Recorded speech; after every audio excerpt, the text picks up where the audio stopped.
Japanese forces left behind hundreds of damaged or destroyed airplanes and ships. The march resulted in many deaths. Captives who fell behind were beaten and stabbed. The media fed the hysteria and helped to spread stereotypes. Some anti-Japanese groups printed fake hunting licenses that declared open season on the Japanese. Such negative feelings about the Japanese would eventually make the 1945 atomic bombings of Hiroshima and Nagasaki more acceptable to the American public. Konnichiwa minasan, kyo desu. In a previous video, I read some highlights of a book that talked about World War II, basically to give you guys a demonstration about how World War II was taught in American schools or American books, and for you guys to see how different it is compared to what they teach about World War II in Japan. And today we're going to do that again with this book. It's called The Attack on Pearl Harbor by Peter Benoit. We're going to read this one today. But before that, guys, we are close to 200,000 subscribers, so if you haven't already, like the video and subscribe to the channel. It was November 1941, and tension between Japan and the United States was very high. Japan had forcefully expanded into China and Vietnam and was expressing interest in pushing farther into Southeast Asia. Such expansion would threaten the U.S. economic interests in the Philippines and other parts of Southeast Asia. In addition, Japan had allied itself with Germany, which was waging war with several U.S. allies in Europe. With diplomatic efforts between the United States and Japan failing, war seemed inevitable. On November 26, 6 aircraft carriers under the command of the Japanese Vice Admiral Chuichi Nagumo set out from Hitokapu Bay on the east coast of Japan. They headed in the direction of Oahu, Hawaii, home of the Pearl Harbor U.S. Naval Base. The resulting conflict would change the world forever. Conflict in Asia. In July 1937, tensions between Chinese and Japanese troops boiled over at the Marco Polo Bridge outside the city of Beijing, China. For some time, Japan had been trying to purchase land next to the bridge from the Chinese government in order to build an airport. Japanese control of the bridge and nearby lands would have isolated Beijing from the rest of China. Additional Chinese forces were called in when the Japanese army began to conduct military exercises near the bridge. Tempers flared, and the two armies battled for control of the strategic point. China and Japan soon plunged into full-scale war. Japan moved quickly and captured several Chinese cities. The campaign caused an outcry in the United States, Great Britain, and the Soviet Union. For decades, these nations had enjoyed the free trade with China. They feared that the Japanese invasion would end this profitable situation. Opposition strengthened further when Japanese troops entered Nanking in December 1937. There, they viciously assaulted Chinese civilians, killing between 100,000 and 300,000 people. Japan pressed on relentlessly, and the Chinese army continually retreated. However, a ceaseless war against China soon began to drain Japan's resources. By 1940, Japanese leaders had begun to realize that it was impossible to impose military control all over China. They began to chart a different course. Japanese Prime Minister Fumimaro Konoe promoted an economic alliance named the Greater East Asia Co-Prosperity Sphere among China, Manchuria, Japan, and parts of Southeast Asia. The economic plan thinly masked Japan's desire to control the resources of Southeast Asia. It was meant to rid Asia of colonial outposts controlled by the United States and Great Britain. U.S. leaders viewed the economic plan as a veiled threat against U.S. territory in the Philippines. If Japan were to allow to take control of Southeast Asia's resources, it would be able to fuel its powerful war machine. Believing war was inevitable, he would have to convince the American people that no other course would preserve their freedom. Itching toward war. Germany's invasion of the Soviet Union in June 1941 also pushed the United States and Japan closer to war. With its hopes for an alliance with both Germany and the Soviets denied, Japan contemplated an attack on the Soviet Union despite the neutrality treaty they had just signed 2 months earlier. Japanese leaders were drawn to the plan. They believed that the Soviet army, with resources stretched thin by war on two fronts, could eventually be defeated. However, Japan's Kwantung army based in Manchuria would require supplies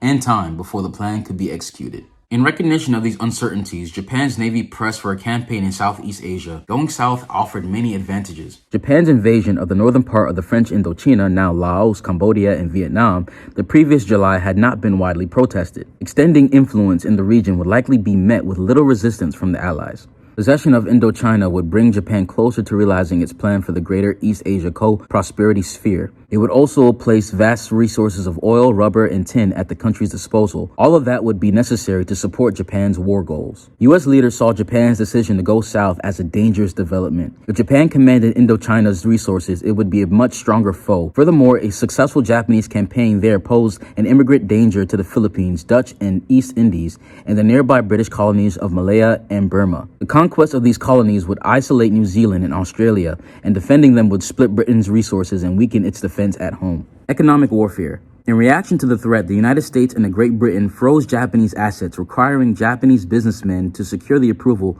of U.S. and British leaders to release funds held in those nations' banks. The move placed heavy pressure on Japan. It could no longer import oil from the United States. Without oil, it would be difficult for Japan to move against the Soviet Union. Japanese leaders would have to reconsider aggression in Southeast Asia. At the same time, the United States would continue to provide aid to the Chinese. By August 1941, hostilities had risen to a dangerous level. The United States, Australia, Great Britain, and the Netherlands had all ceased selling oil, iron ore, and steel to Japan. With supplies required for war efforts dwindling and their economy smothered, many Japanese believed the Western powers were bent on Japan's destruction. At a September 6 meeting led by Emperor Hirohito and Prime Minister Konoe, Japan resolved to wage war against the United States. However, Japan had serious material shortages, so even as the country prepared for war, it opened negotiations with the United States. Its government demanded that the United States cease support of China and resume trade with Japan. The United States wanted to see some of Japan's troops withdrawn from China. The two nations were unable to reach an agreement. Because a showdown with Germany might occur any day, President Roosevelt continued negotiations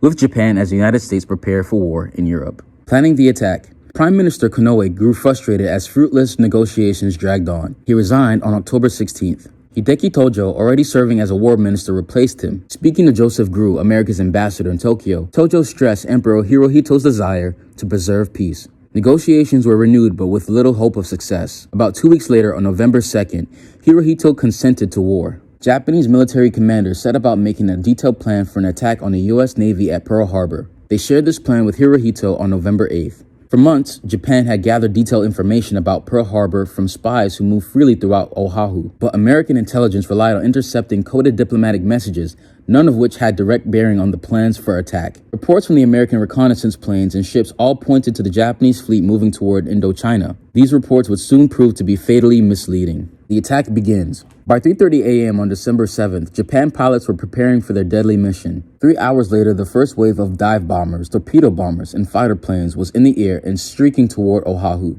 At Pearl Harbor, many U.S. servicemen slept late, anticipating another peaceful Sunday morning. Others were eating a leisurely breakfast. Japan's strike force commanders were surprised to find the U.S. fleet resisting quietly. Realizing the attack would be completely unexpected, Mitsuo Fuchida transmitted his findings to the strike force commanders by shouting the code word Tora. Japanese fighter planes attacked rows of aircraft at several U.S. military installations as they flew over the island. Dive bombers soon joined the strike force fighters. Flying below rooftop level, they dropped torpedoes into the water. The harbor's 8 battleships felt the full fury of the Japanese assault. Because Pearl Harbor had been on a low-level alert, only a few manned machine guns, particularly those on the battleship Nevada, fought back at the first strike. They were able to shoot down enemy torpedo planes. Other U.S. battleships did not fare so well. The Oklahoma was hit by 4 torpedoes. Japanese bombers turned their attention to the battleship Pennsylvania and the destroyers Cassin, Shaw, and Downs. The Pennsylvania received a direct hit while the 3 destroyers burned nearby. By 9:30 a.m., the worst of the attack was over. Random strafing eventually ended around 9:45 a.m. when the Japanese forces withdrew.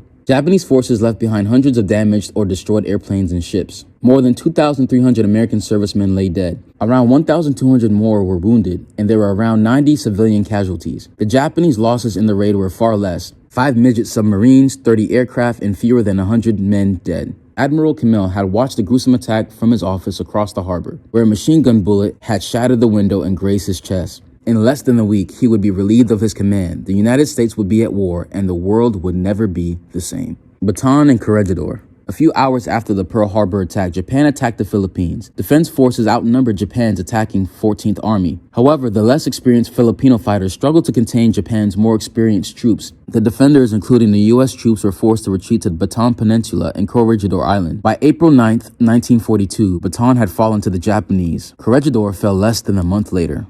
After surrendering, the U.S. and Filipino troops at the Bataan were marched 55 miles to a Japanese prison camp. The march resulted in many deaths. Captives who fell behind were beaten and stabbed. Between 7,000 and 10,000 people died along the way. The Nihau Incident. In the aftermath of the Pearl Harbor attack, Japanese pilot Shigenori Nishikaichi was forced to crash land on a nearby island of Nihau, Hawaii. The privately owned island had around 180 inhabitants, including 2 Japanese families. None of the residents were aware that Pearl Harbor had been attacked. A man named Howard Kaleohano was the first to arrive at the crash site. There, he took the Japanese documents from the airplane. When it was determined the pilot had survived, a Japanese immigrant named Yoshio Harada and his wife were sought out to translate discussions between the pilot and islanders. Nishikaichi was placed under a guard at the Harada's home. Eventually, Nishikaichi convinced Yoshio Harada to help him recover his missing documents, and the two proceeded to set fire to the village as they searched for the papers. Nishikaichi was killed by a Niihau resident, and Harada shot himself. Harada's actions during the Niihau incident caused some people to wonder if Japanese Americans could be trusted to remain loyal to the United States. Internment. Widespread hatred and distrust of the Japanese spread throughout the United States in the following months following the Pearl Harbor attack. The media fed the hysteria and helped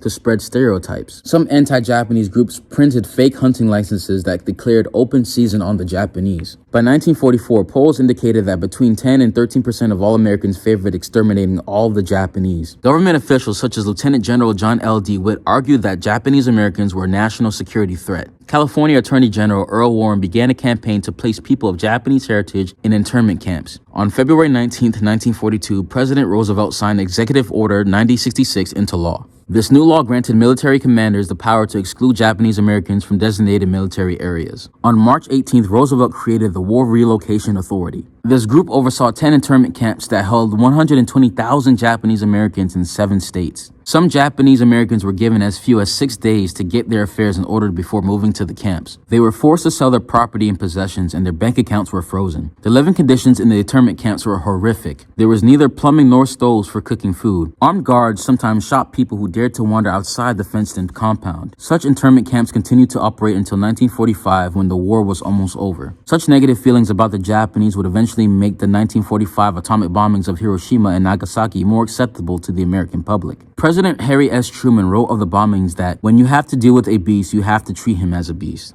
The government's right to detain citizens would be challenged by the U.S. Supreme Court level in years following the Pearl Harbor attack. In many of the legal cases, the court chose to uphold the logic of internment. In the 21st century, these cases have been cited to justify the expansion of government powers during the War on Terror. The same type of violent thoughts aimed at Japanese Americans during World War II were later focused on Arab Americans after the terrorist attacks of September 11, 2001. Many Arab Americans were accused of being terrorists. Fake terrorist hunting licenses began appearing in 2001. They bore frightening similarities to the permits declaring open season on the Japanese 6 decades earlier. Unfortunately, fear and prejudice are part of the December 7, 1941 legacy that live on today. So that's the end of this book, guys. I thought it was an interesting read. Let me know if it's closely related to how World War II is taught in Japan. Leave your thoughts and comments in the comment section below. So if you guys enjoyed the video, please smash the like button, smash the subscribe button. Also hit that bell as well to get notified whenever we post a video. Honto, arigatou gozaimasu. Minna, kiyotsukete. じゃあね。